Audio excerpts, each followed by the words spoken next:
here to talk about suicide in the realm of substance abuse. If you're passionate about substance abuse prevention and want to be part of efforts, you can leave your email on there as well. Well, howdy. Howdy. It's 11:30, guys. Howdy. Howdy. So much better. Well, my name is Samantha Johnson. I am the counselor on campus and the one that's putting this all together.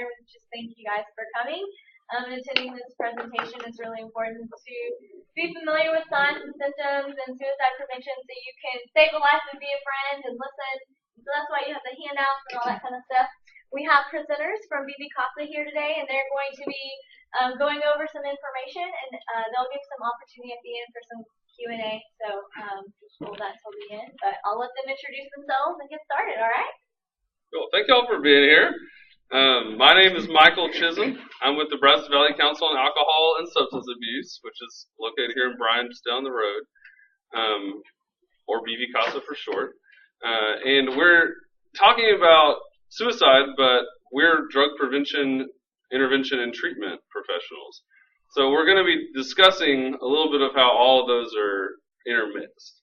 I'm joined with two of my cohorts, Cassandra Winters and Mary Mattingly. Would y'all like to introduce yourselves and credentials and all that good stuff? I'm Cassandra Winters, and I work in prevention. I teach what's called TND to high school students, and the TND stands for Towards No Drug Abuse. And I also have a psychology degree, bachelor's degree in psychology, for which I started at Glenn. I have a master's degree in business organizational management, and I'm here to tell a personal story in dealing with suicide and suicide prevention, and basically just here to raise awareness for suicide.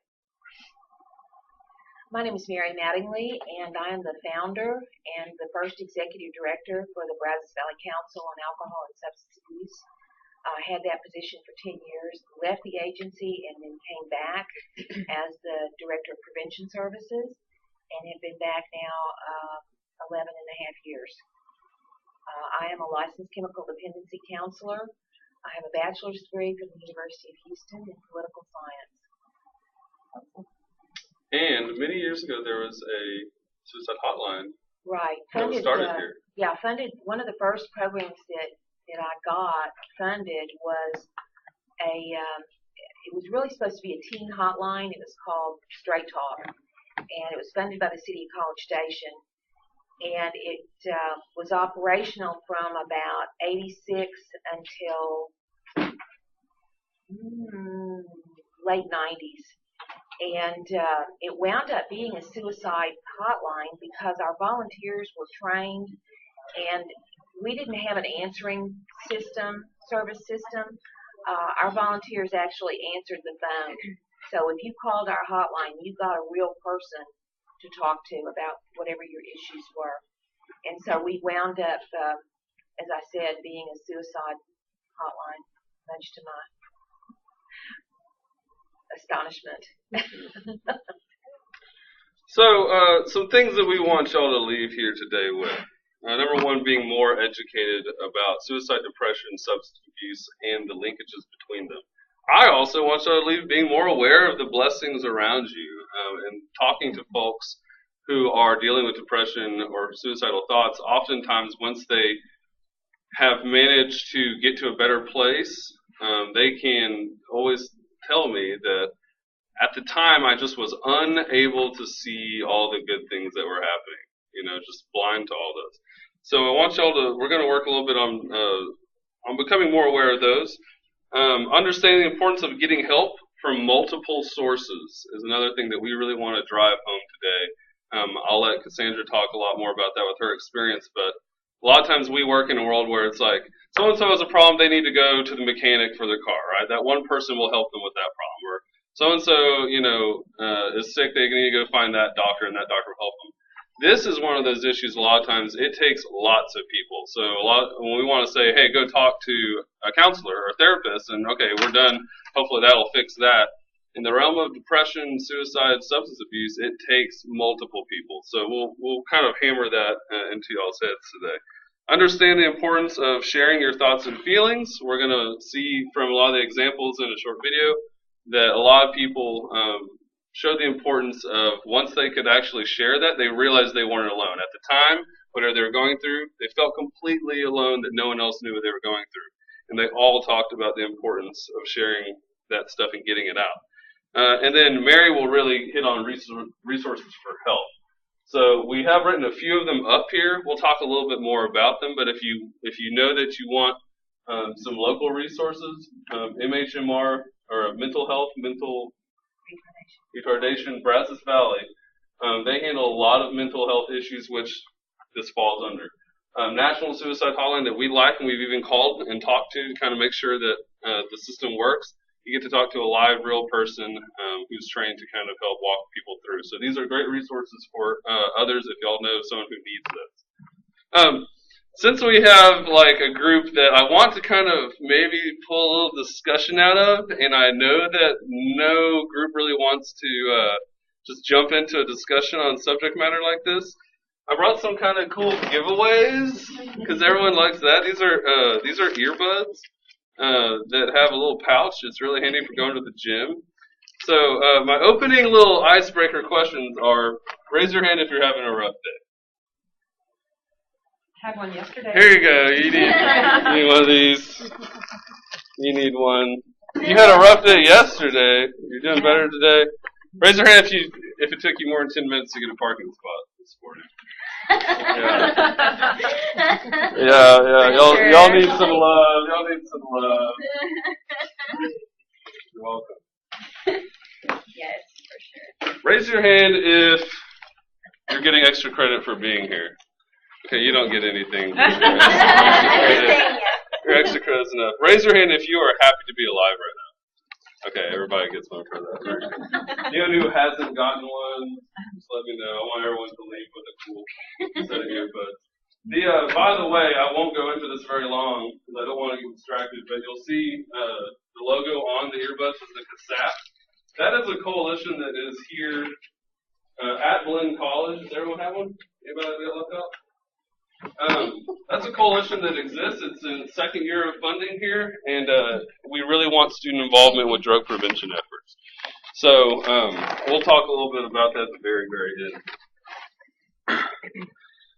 Let's watch a short video. This is actually, we're going to highlight one in particular person on here, but this is a cool little sampler of many different stories of people who have been affected by or have undergone suicidal thoughts and come out okay to talk about it with others. So this is about a 2-minute long video. Suicide doesn't stand alone. It doesn't just happen as nothing out of nowhere. It's the result of something. I was a mess before I was diagnosed. I was sick and my thoughts were so scattered and so psychotic at that point. I was very afraid because I didn't know where I was. I did not know what was going to happen to me. I was a popular student. I was one that was always smiling, always laughing. If you saw me in a hallway, you would think that's the last person in the world to have depression. I was in a very self-destructive mode. I was drinking more alcohol. I was taking painkillers. I was suicidal. When I had those suicidal thoughts, not wanting to be here, I didn't know how to talk to anyone because I figured I was the only one who had those thoughts and emotions. And if I told someone I'm having these thoughts and not wanting to be here, I just figured that the automatic reaction would be I have to go to a psych ward. I have to go to a mental hospital. I knew that 9 stories, it was a miracle that I was alive. There's a lot of things that happen in your life that you can't choose. There's losses, there's abuse, there's traumas. The one thing that can never be taken away from you is your ability to choose how to respond. I firmly believe that life turns around when you take ownership of your problems. I didn't know that there were other people going through the same type of issues, the same type of problems, that there would ever be anyone else that would have suicidal thoughts. Instead of somebody saying you need to get help, when I knew I needed help and when I asked for help. I really believe that's when my life started to turn around. I wish I did speak up about my emotions, about my feelings, because I could have heard someone else say, well, I go through those struggles as well.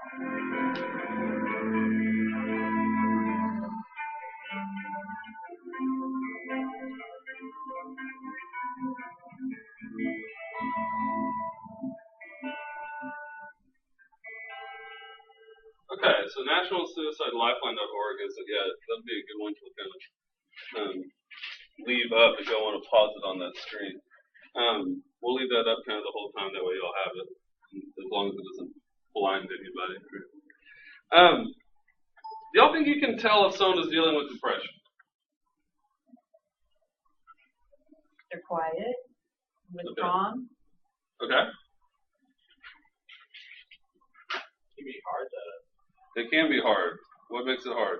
like, some people don't show their emotions. Like, even if they're sad, you like, that guy was smiling. Or,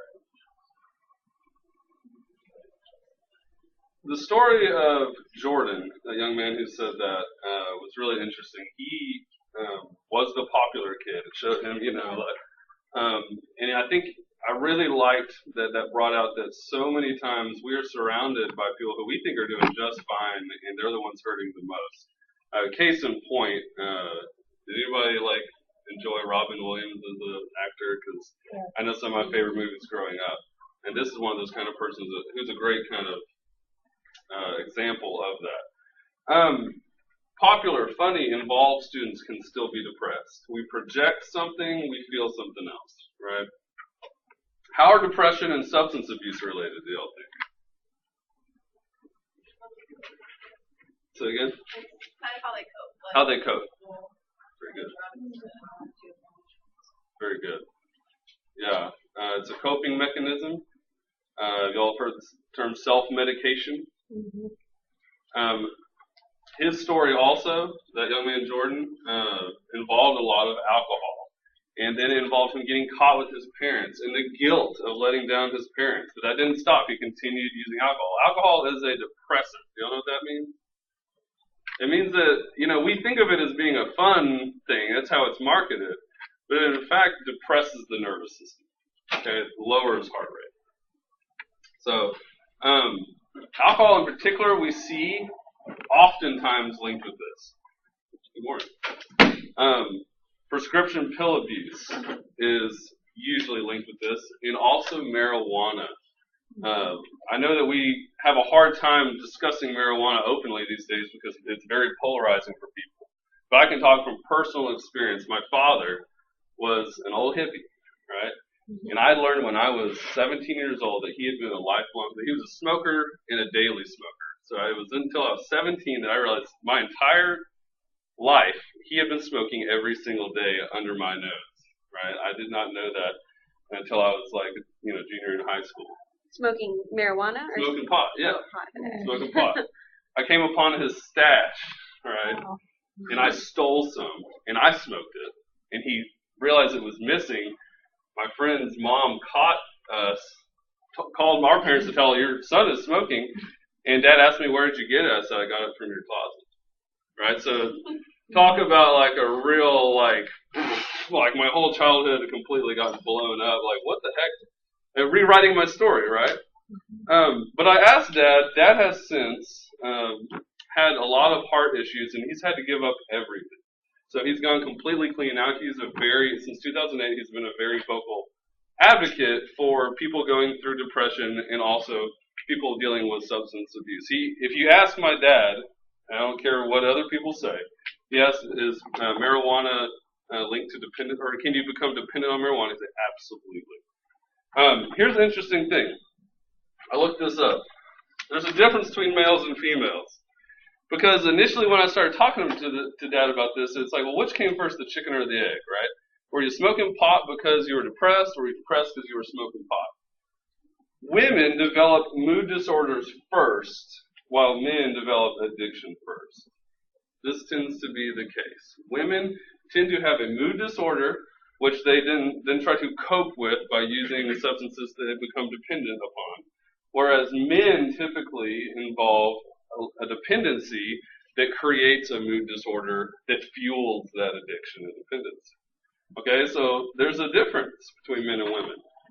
Men who abuse alcohol were 3 times more likely to experience depression. Men versus men who didn't. Right? Men who abuse alcohol were 3 times more. Guess what, women? Women are 4 times more likely. So women who abuse alcohol are 4 times more likely to experience dependency. A little excerpt from what my dad wrote. He sent me an email about this. I've been depressed to one extent or another for my entire adult life. It was not until I was in my 40s that I was diagnosed with chemical depression, though. So not until his 40s did he get diagnosed. This means that my brain chemistry was out of whack. This is my dad. He has his own language. I began taking medication and did see immediate improvement in the way I felt. Unfortunately for me, however, my addictive and destructive patterns of behavior had already been well established. I used large amounts of marijuana and alcohol to cover up the underlying problems that were still present. I became withdrawn, angry, and cynical, and I remember that part of my dad's life. And my dad, by the way, he's always like kind of joking. He's silly. He's goofy. And you could easily miss this, right? But you could tell there was a darkness because there was times when he would not be like the same dad that I always pictured in my head, you know? Why do y'all think that, what kind of people do you think depressed or substance abusers could relate to the best? Let me ask you that. Right. Other people who are going through the same thing. There was the same young man in there, in his larger story, he talks about whenever he went to a mental hospital was the first time he was open and honest with other people. Right? He wasn't open and honest with his parents about it. He wasn't even open and honest with his therapist about it, even though there's like confidentiality and all that good stuff. It wasn't until he actually got sent to a mental hospital with other people who were going through what he went through that he got open and honest about it. Why do y'all think sharing your story would be therapeutic? So you don't have to bottle up everything you're going through. You just Absolutely. No. Yeah. Not bottling it up. We also find that a lot of times the sharing of someone, helping others, tends to help ourselves. Mary has worked a lot with the whole AA program and knows it very well. And I know there's a part, correct, that really is about being a sponsor for someone else and why that's so important to continue helping others, because it helps them, but Phil reported that it helps them to help others. Is that correct? Yeah. I think that sharing also, wouldn't it help them to accept that they have a problem and that they're owning their problem when they share it? Absolutely. That's right. It's not until sometimes you get up and you say something, you admit it to another person, that you even buy it in your own head. You're kind of in denial until that point, right? So yeah, my dad got really into glass recycling, right? He started cutting wine bottles in half and making cups out of them and wind chimes and stuff. Well, this blew into a big deal, and there's a show that y'all probably aren't familiar with. It's called Texas Country Reporter, that like some people are really like in love with, apparently. It's a big deal for some people. They came to interview my dad about the glass recycling project, and when we all sat down as a family to watch it, it turned out the whole thing that the guy had captured on film ended up being about depression. Because when he really started talking to Dad, like, why did you get into this? Dad just opened up. And then he started getting emails from all around Texas, not about the glass recycling, some about that, but about thank you for speaking out. Thank you for sharing your story. Because it was supposed to be about glass recycling. We were all, as a family, we're like, oh my gosh, like Dad's really opening up stuff he had never said to us. So it's really good. Dad said that since he did that, it's been really important for him to share it with anyone who asks. He said in his email to me, depression nearly killed me, but now I see it as a strength. Society wants to make us feel weak in the face of mental and emotional problems. He says this is a vicious lie. Our strength comes from community and sensitivity to the people around us. I know now that everyone you meet everyone you meet has or will face mental and emotional difficulties. In that sense, we are all peers. So my dad is eloquent. I wanted to share that. But basically, we're all going through some kind of problem, correct? Did you have something to add? Yeah, I just wanted to know what's the difference in the definition of abuse versus dependency? Abuse and dependency, I'll let Mary handle that. I'll lob that one to Mary. Of alcohol. Okay, yeah. Alright. Let's see alcohol. Well, unfortunately, I don't have the DSM, which is Diagnostic and Statistical Manual criteria in front of my face, but I didn't bring that. But just off the cuff, abuse, you are using the substance, alcohol, and it's beginning to affect your life. You may have friends or family members who are saying, "Wow, you were really drunk last night. Do you know where you were?" And you may answer yes or no, whatever, or maybe you don't answer at all. Whereas with dependence, you are drinking because basically it's there and you need it. You need it to function and feel normal. Okay. Criteria for that is usually so many times a month. In the last 30 days, did you consume alcohol, for example, 12 or more times? Did you plan events or excursions around alcohol? That sort of thing. It's an increased use, but it's primarily considered loss of control. Once you and the bad thing about alcohol is that you always think you have control. Okay. There's a part of our brain Uh-huh. that it's the first one that shuts down is their judgment frontal inhibitions, cortex right? shuts down. Right. So the very thing you need to make proper choices is the first, and then it works from front to back all the way, shutting down section after section until it works down to your brain stems. Even though the brain stem controls everything, breathing, heart rate, and that's when you see the effects of alcohol poisoning, and so it doesn't wake up, right? Because it works from front to back. So it's primarily a loss of control, and the way we get that information is from other people telling us, do you remember where you were last night? Did you lose your car? Did you lose your date? Yeah. Do you know what you did? Maybe you danced in your underwear on a table and you have no memory of that. So, and once you begin to do that more and more and more, you become dependent on the substance. I've heard both terms, and I wasn't sure if they were interchangeable or if No, they were they're not. separate terms. They're degrees. Yeah. Of degrees towards addiction. Right. And I'd like to add that binge drinking is also abuse. I mean, you could get really, really, wasted one time. I mean, that's abuse. As opposed to having an average maybe glass of wine or two at dinner and that's it. Yeah, so there's use versus abuse. There's dependency, addiction, and then there's stages of. We typically have 5 stages involved, stepping up from experimentation to others. Typically, as a field, I think we all agree that addiction in its easiest, simplest definition is continued use despite negative consequences. Right? So when you are using, even when you don't want to use, and I'll have a good illustration for that. Do you have something, a question? Yeah. Oh, sorry. No, it's fine. It's fine. Okay, I'll come back to you. Let me know if you think of it. Someone showed me this one time, and I've never forgotten it. It's the simplest, easiest way. Cindy showed this to me. Normal, good, bad, right? In particular, drugs, they make you feel good. What's the problem with that? Right? What is wrong with that? Why don't we want to feel good? Don't we want to feel good? Here's what happens, and this is where dependency, this is where it clicked with me and it really made sense. Cocaine is a great example. First time someone uses cocaine, their brain is going to go from normal to feeling really good. Extreme release of dopamine, right, the neurotransmitter. But as it leaves and the receptors kind of come back to normal, they come back to normal, right? So their brain chemistry is now normal.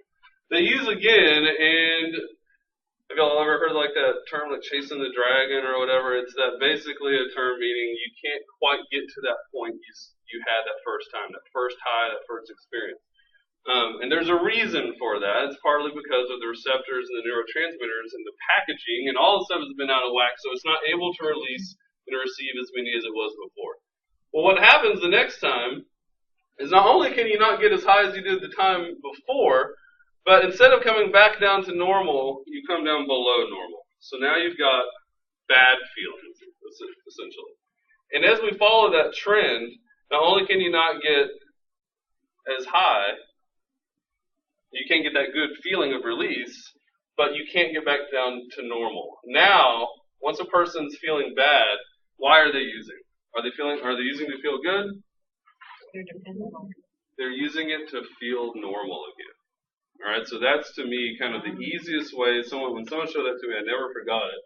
Because a lot of times we look at users and people who are addicted and dependency as, why don't they just have the willpower to stop? You know? And that's really, for some people in the field who see it as, and we look at it as a brain disease, that's like telling someone who has cancer, they're like, can you just think hard enough about not having cancer? Right? Or Right. heart failure, that kind of stuff. They're using at that point just to feel normal. So that's a little bit about kind of the linkages between those things. And I would like to turn over now to Cassandra, who's going to share a little bit about her story. Yes.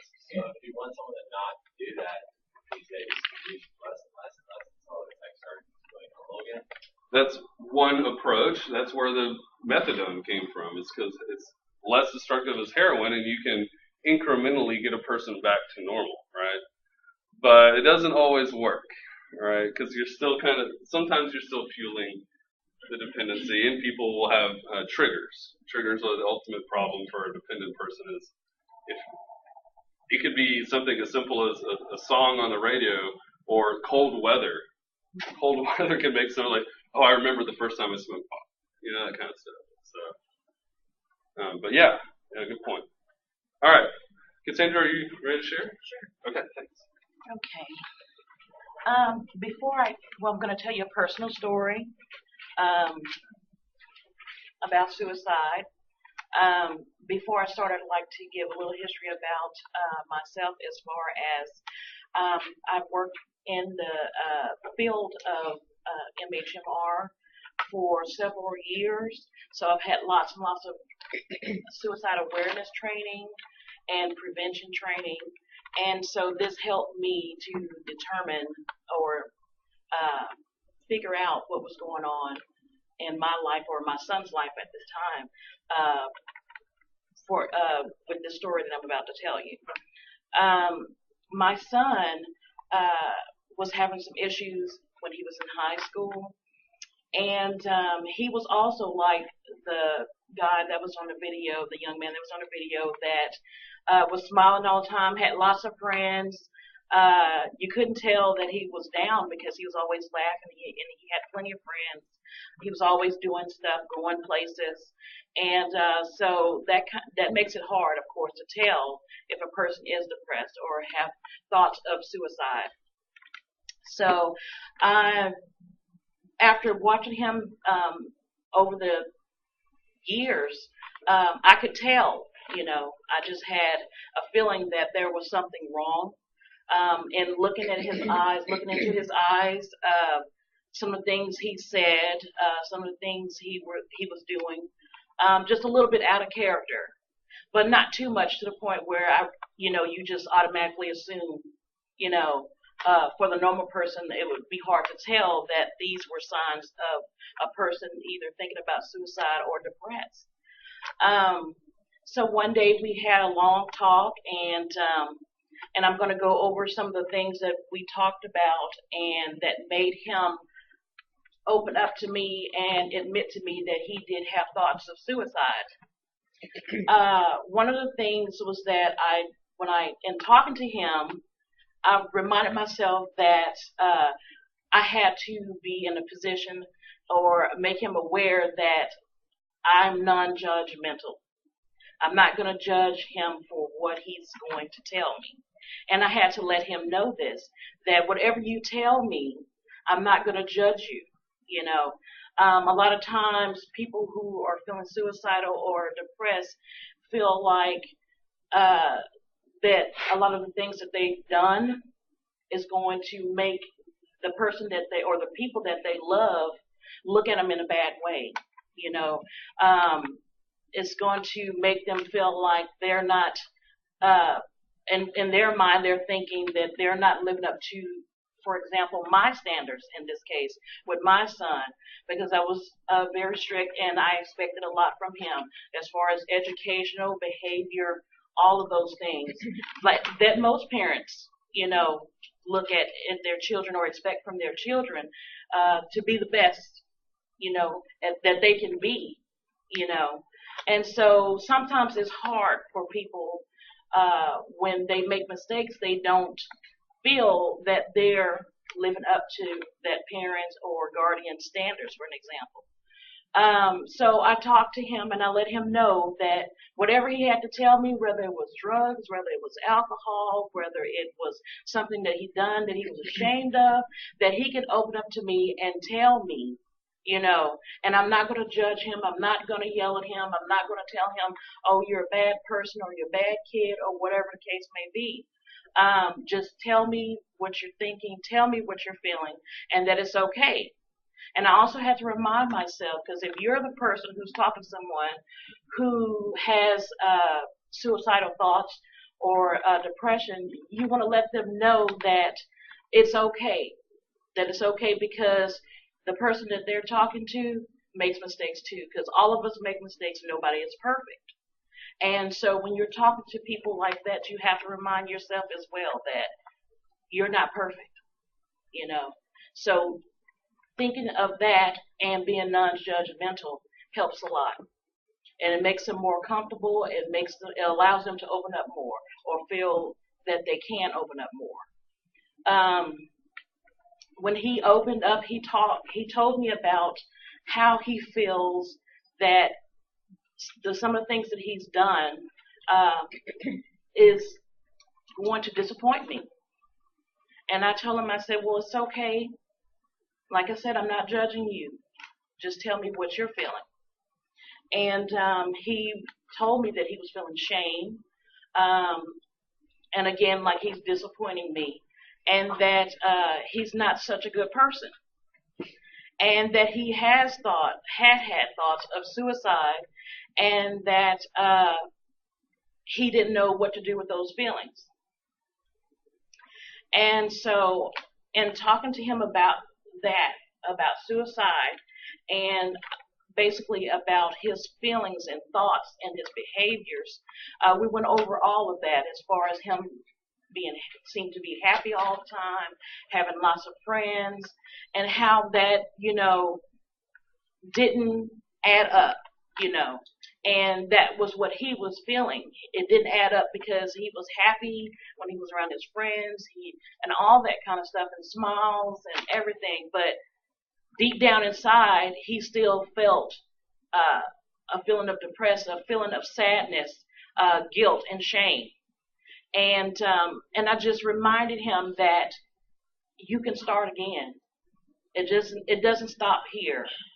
If you're feeling like there's some things that you need to change within yourself, you have lots of help. And I gave him a list of places he can call, places I can take him. He can always lean on me. He can always ask me for anything. He can talk to me about anything. So when you have someone that you think may have those type of feelings or has this sadness that you just can't put your finger on, don't stop trying to reach out to them. Keep talking to them. Let them know that you're non-judgmental and that you're willing to listen and that you are willing to help them in any way that you can. So, and that's basically how our story ended. Once we got it out in the open, he expressed his feelings, he expressed his thoughts, things that he had been going through, and we took it from there and we dealt with it, and he's doing just fine today. I do have a list of things that I wrote down that I would like to discuss with y'all, or basically share with y'all from my experiences over the years, and also in dealing with my son. One of them is making sure that that person that you're talking to, that you suspect may be having suicidal thoughts or feeling depressed, that you talk to them, and if you talk to them and they say, oh, nothing's really wrong, but you feel deep down, follow your intuition, follow your instincts. Don't stop, keep reaching out to them. Remember that we're all responsible for each other. A lot of times in this day and age, everybody is like into themselves. You know, they're either they're listening to their music, or they're just in a zone, or they're just focused on whatever they're doing in life, whether it's work. You have to remember to take some time out to remember that we're all responsible for each other. As human beings, as students, as peers, as parents, teachers, we have a responsibility to each other. Okay? We're just not in this world by ourselves. Okay?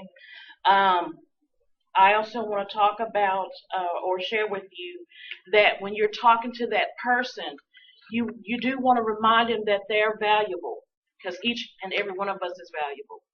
We want to remind them that they matter, that they're important to us, as each and every one of us is important to each other, and we matter to each other. And that they're not alone. And we talked about that. Michael talked about that. The video spoke of the guy that was in the video, Jordan, feeling alone. And you have to remind that person that you're talking to that they are not alone. You know, you have people to talk to. You have places where you can go to get help. We have numbers. We have agencies. We have departments. We have all counselors. We have just name a list of people that they can go to that you know of, which is why this presentation is good, because you have numbers such as the National Suicide Hotline number, MHMR, Brazos Valley, so you can help them. And if you can try to get them to contact someone, if they don't want to talk to their parents, for an example, because a lot of times it's hard for kids to talk to their parents, you know, because we're always afraid that our parents are going to look down on us, and we don't want to embarrass them and people and other family members, you know, because you may feel that your parent, or know that your parent have high standards, and this is a lot of times what goes into their mind. But you have to remind them that even though the parents or whoever's over them or in authority of them have such high standards and expect the best of them, that person still cares about them. That person or those people still love them and care about them. And rather for them to be alive and happy and speak out and say what's going on and talk about the things that they're ashamed about, rather than hold it all inside and let it fester and poison them within, to the point where they feel like there's nothing left to do but to commit suicide. Okay? So that's the only thing that I really want to share with y'all when it comes to suicide. Okay? And one other thing I forgot to add, to make sure or to tell that person that you're talking to that may have these thoughts or feelings, or that you feel may have these thoughts and feelings, to remind them that they're not a failure. You know, just because you make mistakes, you're not a failure, you're not a loser, and you're not less than anyone else. And I think that's all I have to share with y'all, so thank y'all. And do y'all have any questions? Does anybody have any questions about it? Yes, sir. You said that over the course of the years with your son, that you see certain aspects that changed. Mm-hmm. What would be some of the things that you've noticed, or that you can notice somebody considering suicide, even if it's a small cell? What would they be? What I witnessed about him was that when he was with his friends and he was around his peers, he would laugh and, and joke around with them. But sometimes when he was alone or at home and nobody else was there except for maybe close family members, he would be sort of agitated, can't hardly sleep. He would want to be alone all the time. He didn't want to be bothered with anyone. He didn't want to do any social things. We would have, on Fridays, we would have family day where we played board games or whatever we felt like doing, video games for the whole entire family. And a lot of times he had got to a point where a lot of times he didn't want to do those things. He didn't really want to interact with us. He just kind of was, really standoffish. And he was short with us if we wanted to say, hey, come join in, you want to play this particular game or what have you, and he would be like, no, I'm good. I'm not into that. I don't want to do that today, And sometimes, I'm not feeling that. I just want to go to my room, So prior to that, he wasn't doing that. He was happy to play the games, especially video games, because he loved to beat me.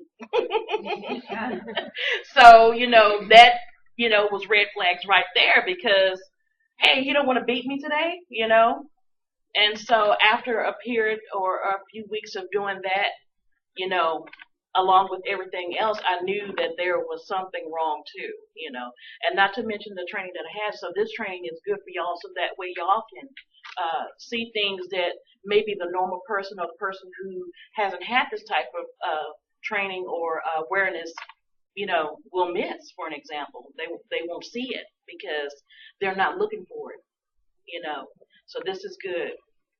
Would you say that it was more like in his older teenage years, or like whenever he first like started going through puberty, or like entered, that 13, 14, 15 age? I'm thinking that it started at a very young age. He had some behavior problems at school, as far as like paying attention, staying on task. And some of the teachers would, call me or ask me to come and visit, and they'll be like, well, he's doing this and he's not doing that, and we're trying to give him focus and he won't focus, And so this was going on throughout the years. But the darkness that I saw in him happened more towards his high school years. And he was having some issues at high school as far as, for example, he had a teacher that was sort of what he called a bully.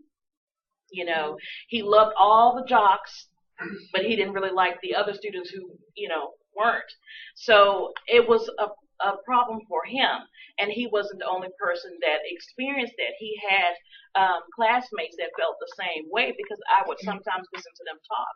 And when you become a parent, if you are a parent, it's good to kind of sit back and listen to your children as they're talking to their friends because you learn a lot.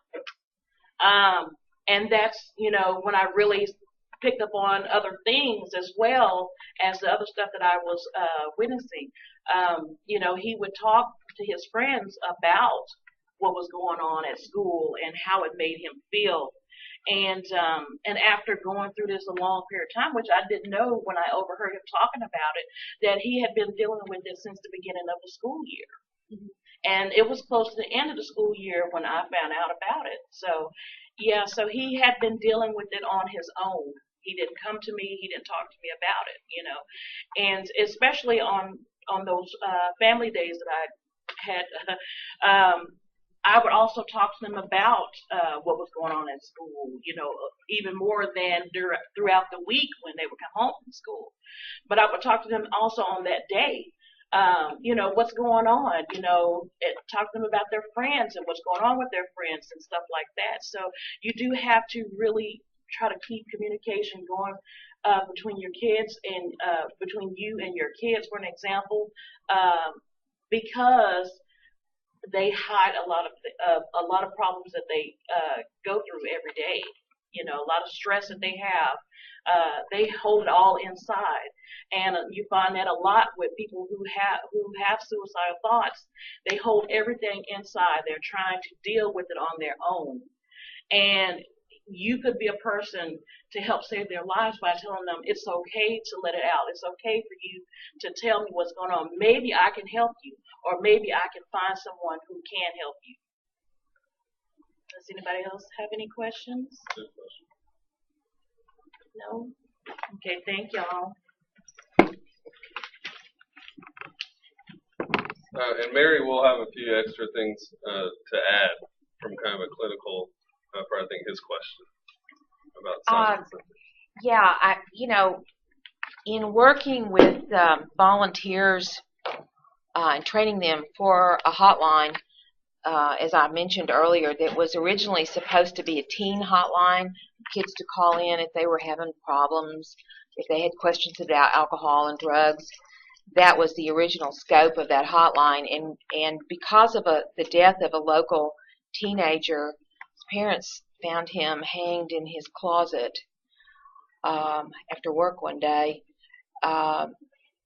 We quickly morphed into this massive project, this suicidal hotline, and it was a tremendous experience for me to be in a position of training people and actually having to answer the line myself many, many times.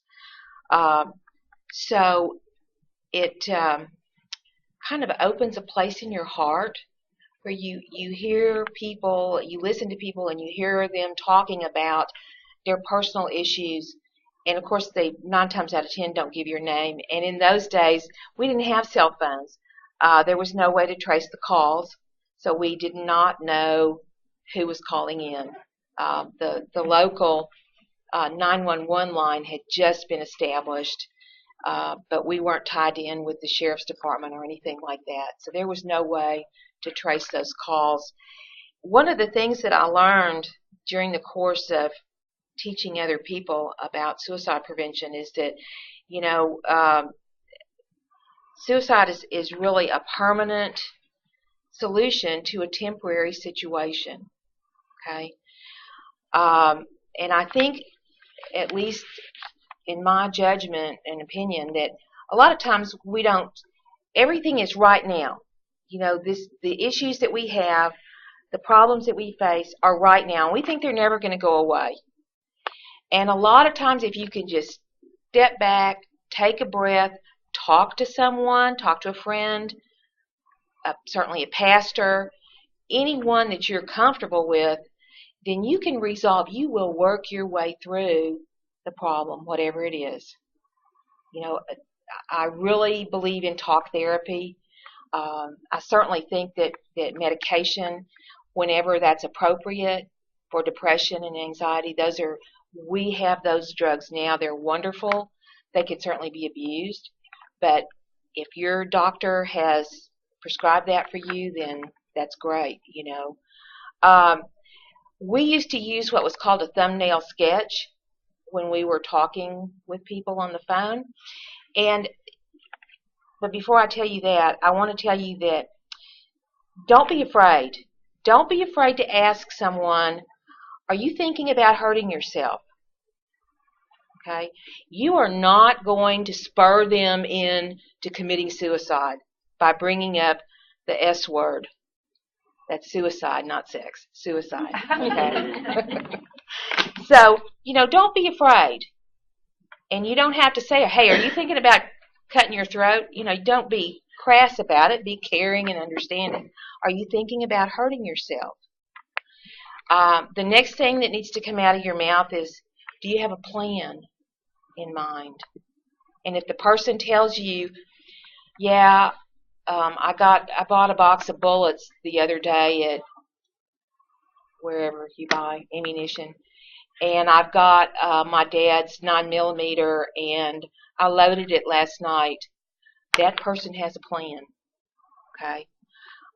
If they have stashed 100 Vicodin in a drawer that they stole from their grandmother or somebody, that person has a plan. Okay. And of course, right into that is that they have the means to do that, to complete that plan. They have the gun in their hand. They have the pills are right by them somewhere. They have a rope. They thought about hanging themselves. Has the person ever made previous attempts? You can ask them, have you ever attempted suicide before? And they'll say yes or no. Is there a family history of suicide? Do you have a parent that committed suicide, an aunt, an uncle, a close family member? Because what does that do? In your mind, that gives you permission that this is a way out.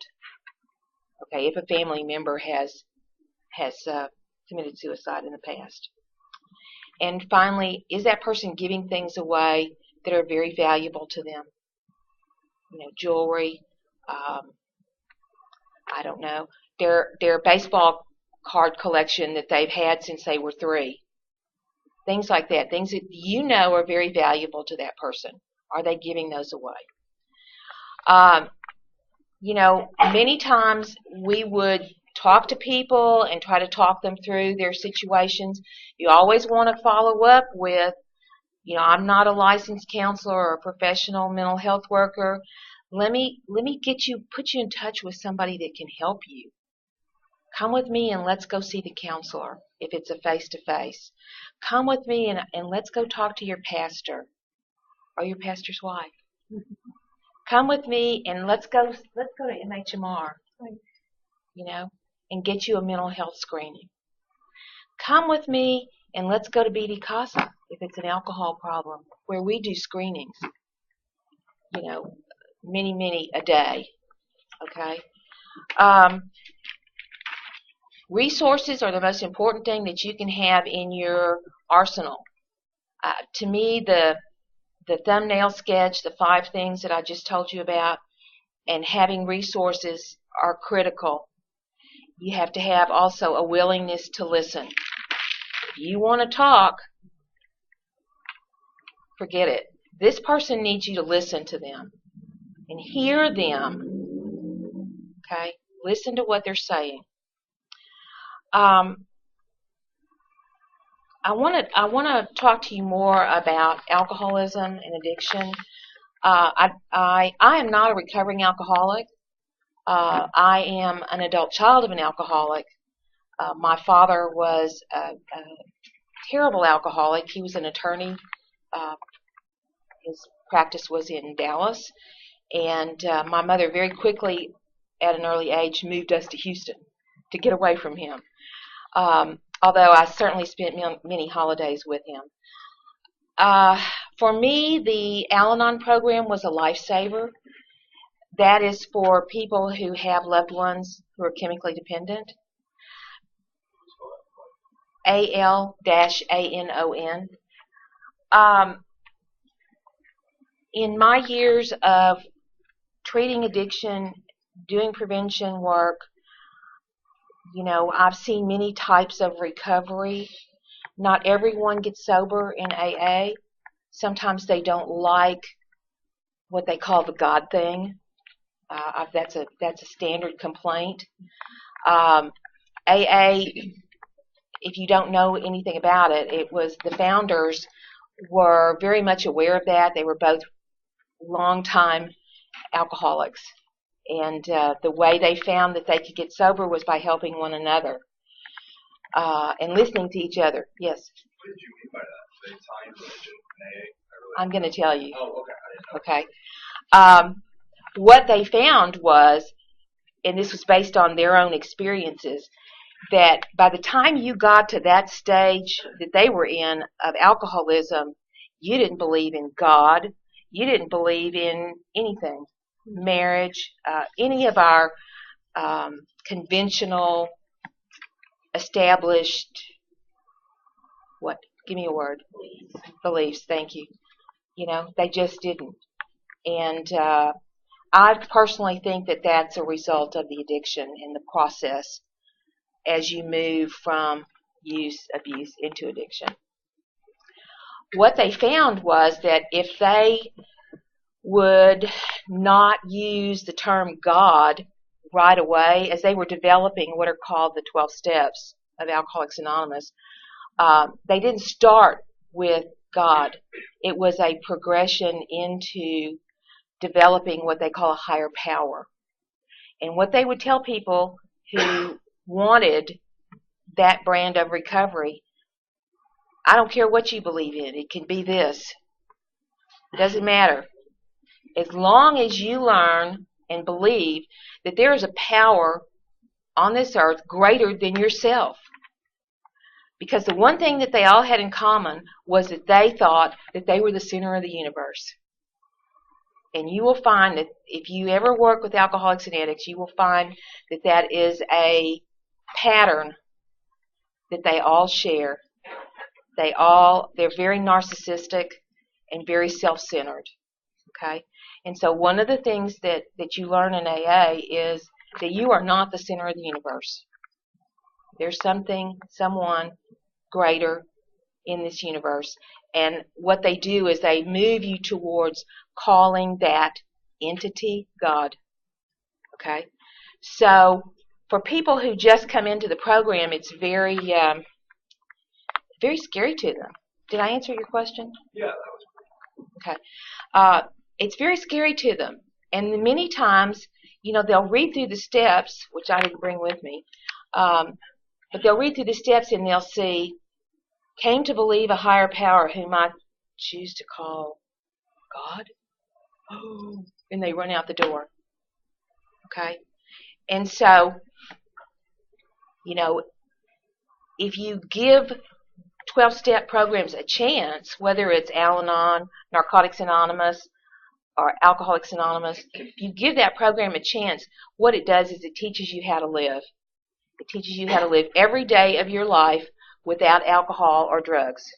Because once you drop below that line and you are using to feel normal, that is a key. Thank you, Michael, so much for putting that up there.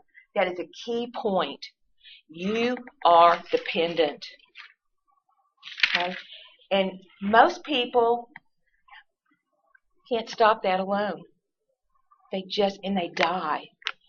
Just to tell you, alcohol is involved in over a quarter of all suicides in the U.S. Approximately 7,500 people a year commit suicide in this country. I find that frightening. To me, that when I read that statistic, I was just like, oh my God. Can you read that one more time? Sure. Alcohol is involved in over a quarter of all suicides in the United States. And there's approximately 7,500 completed. Is that attempted or completed? I think completed. Successful suicides. Every 13 minutes somebody commits Right. suicide successfully. Right. In the United States. Yes. Yeah, another country is way higher. Is it? I didn't know that. This says suicide is 120 times more prevalent among adult alcoholics than in the general population. Again, alcohol is a depressant. Starts with the frontal cortex, numbs this, works its way back until you get to what we call the lizard brain, okay, which is why alcoholics do such stupid things and act like crazy people, and they think that's fun. And if you're not drinking and you're watching this behavior, it's kind of like, wow, that's pretty scary. So alcohol abusers have higher rates of both attempted and completed suicides than non-abusers. More than 1/3 of suicide victims used alcohol just prior to death. Okay. This other data that I pulled up talks about personal risk factors, which I think are very important. They kind of tie into the thumbnail sketch. But, if you think about personal loss, divorce, separation, death of a family member or loved one, these are stressors that we all face at some point in time in our lives. Job problems, unemployment, financial loss. A lot of us, your parents, certainly myself, we've been hit with huge financial issues fewer pay raises, if any, loss of savings due to the stock market debacle a few years ago. History of abuse, trauma, violence, and pain. You know, I bet if I asked, I bet there's not one person in this room that hasn't experienced some kind of trauma or pain in your life. I don't think you'd be in here, except for the credit, I forgot. Again, past suicidal behavior and attempts, legal criminal justice problems, early onset of drinking. You know that the earlier a kid starts to drink, the more, and by that I mean, I'm talking 12, 13, which is the average age. Onset, I think it's 14, isn't it? Or is it 13? Did it drop to 13? It's about 12 and a half. 12 and a half to 13. The more chance you have of becoming addicted. That has to do with brain chemistry and the growth and development of the adolescent or childhood brain under the influence of alcohol and drugs. You know, your brain doesn't grow. It might occur, or you maybe, let me just throw this at you. You see sometimes people college-age people who are heavy drinkers, and they act like they're about 15 or 16. Do you ever wonder why? Because the brain has stopped developing at the point of addiction. The brain stops developing, okay? And so you've got this grown person that acts like a kid, all right? And so you have to stop the alcohol use or the drug use, and the brain will catch up at a slower rate, okay? If you start drinking again, you start right back where you stopped. It's very interesting what happens. You know, you don't go back to how it made you feel the first time. You go back to the point right where you stopped. Family history of alcoholism. You know, if you've got a parent that was an alcoholic, you have it's like a 50% chance of either marrying an alcoholic or chemically dependent person, or becoming one yourself. It's just huge. And then, of course, access to firearms. And here we are right in Texas, where everybody has got a gun under their bed.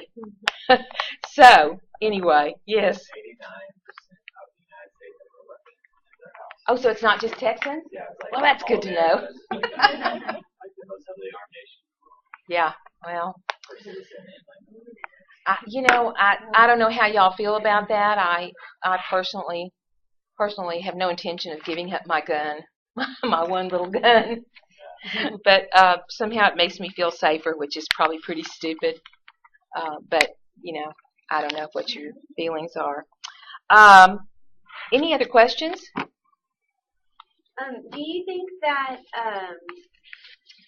fetal alcohol syndrome has any long-term effects, for the person that's affected by it to become an alcoholic later in life? Absolutely.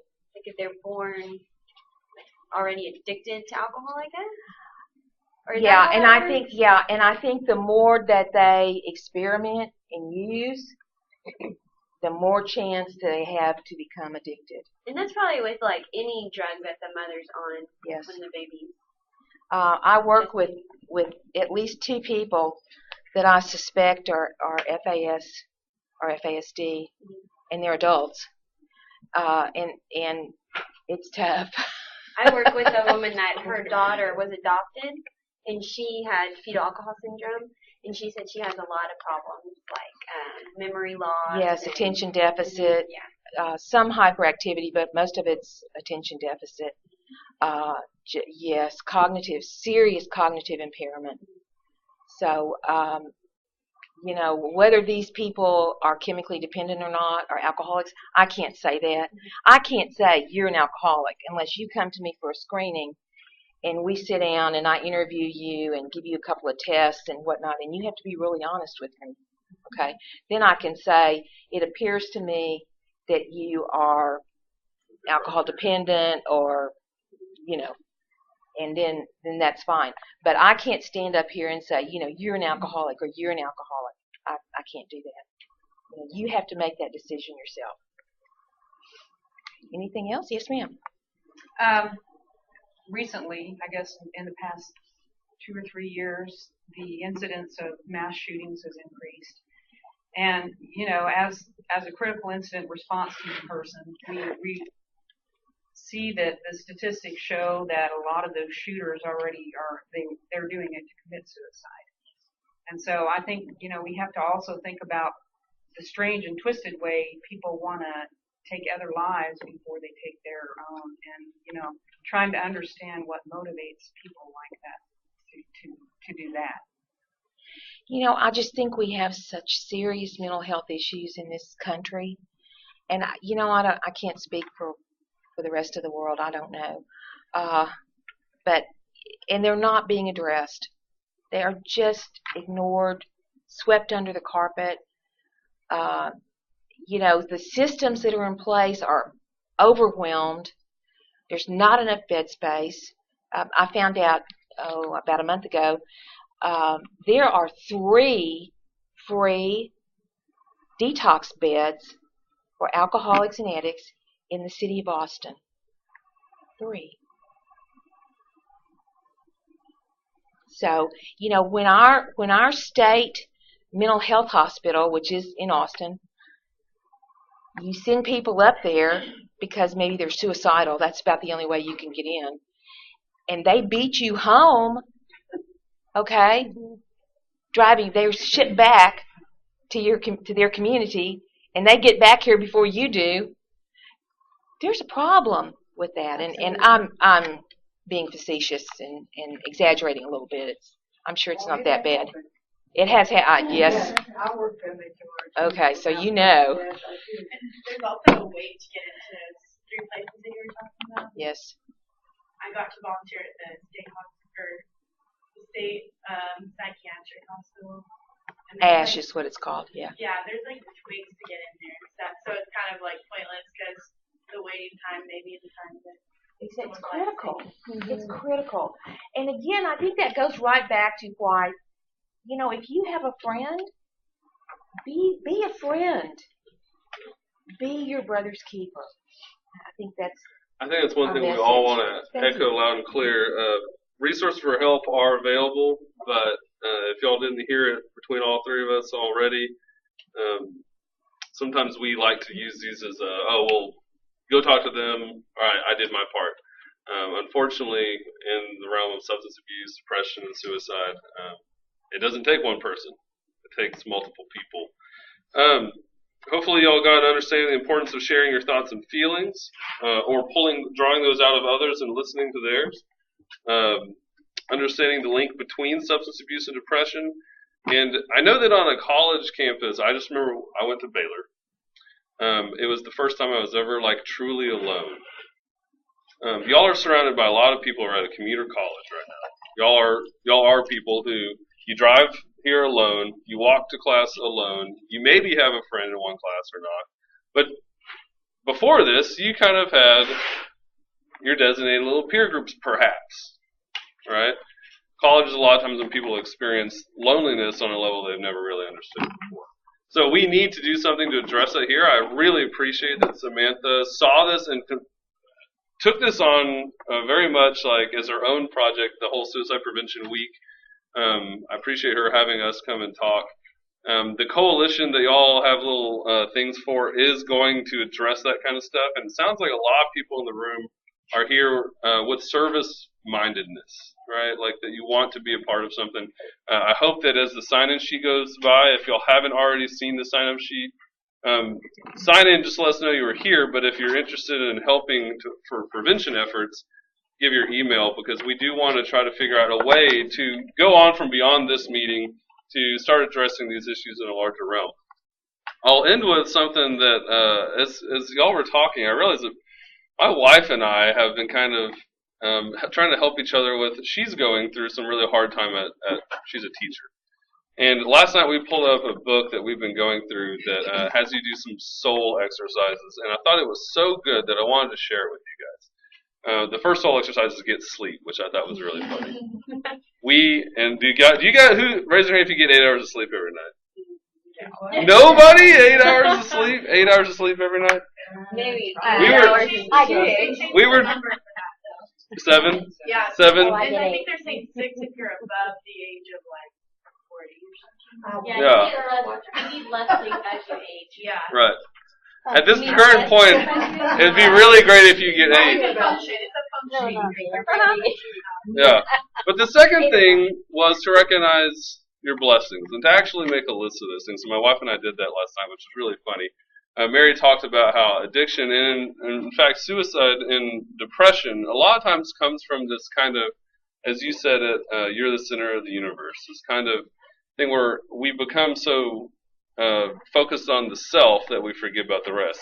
So my wife made a list and I made a list. We were laying in bed of blessings, right? And so she read her list, and it was things like my husband and my baby, our new baby, and my house, my family, just really, really beautiful list. And she asked me to read mine, and I'd kind of taken a different approach. I really focused on every part of reality. Baby feet is what I put, because my favorite part about the baby is his feet. Air conditioning, refrigerators. I actually put nighttime. I'm just like, I'm glad there's nighttime. I'm glad there's colors. I'm glad that British accents exist. Mountains, dinosaurs. Just like, I'm really glad all this exists. And the only reason I mention this is because this practice that I've done, I filled out 50. The practice asked me to do 10,000. So I'm going to hopefully fill this book up. I want to encourage you guys to try to do, if you know somebody who's feeling depressed, this instantly made my wife, who has had a horrible week, she instantly reported feeling better. I instantly reported feeling better, because what is this exercise? Soul exercise. It's a soul exercise, and it's looking at what has been provided me that I'm unable to see. Irene, say again? It's a gratitude list. It's a gratitude list. You can develop, this is going to sound really funny, an attitude of gratitude. An attitude of gratitude. But my dad, and when he told me his story about his depression, which a lot of times, as I said, was masked, that I didn't recognize when I was a kid, he said it was just the inability to see all the blessings that are like just dumped on us. Right? We are covered in them, and sometimes we aren't able to see it. So without getting too like crazy, like let's preach and dance around, I do want to thank you. I want to encourage you guys to become a part of our efforts for drug and alcohol prevention. I want to thank Mary and Cassandra for sharing their story. And if you have anything about the counseling services, Thank you guys for all coming. I really appreciate it. I have my information in handouts. I'm actually the counselor on campus, and so it has my information. So if you or a friend you're concerned about them, you can take one of these. It has my email and phone number and our website information that has a lot of self-help materials as well. Please take these. I have my mental health referral list if you want to look for somebody in the community as well. I have something that you can provide. Hopefully all of you got one of these too as well. It's just a brief little thing that you can put in your wallet.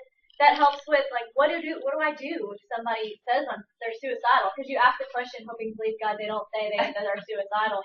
What if they do? Then what do you do? Well, this is just a quick little cheat sheet that you can say, okay, well, I'm going to do this, and then it has the information with the suicide prevention hotline number and all of that kind of stuff on it. So that's it. I really thank you guys for coming. If you will fill out the little survey, the purple sheet, and turn it in before you leave to me. Feel free to take a stress ball and candy and cookies, and I hope you guys have a wonderful day.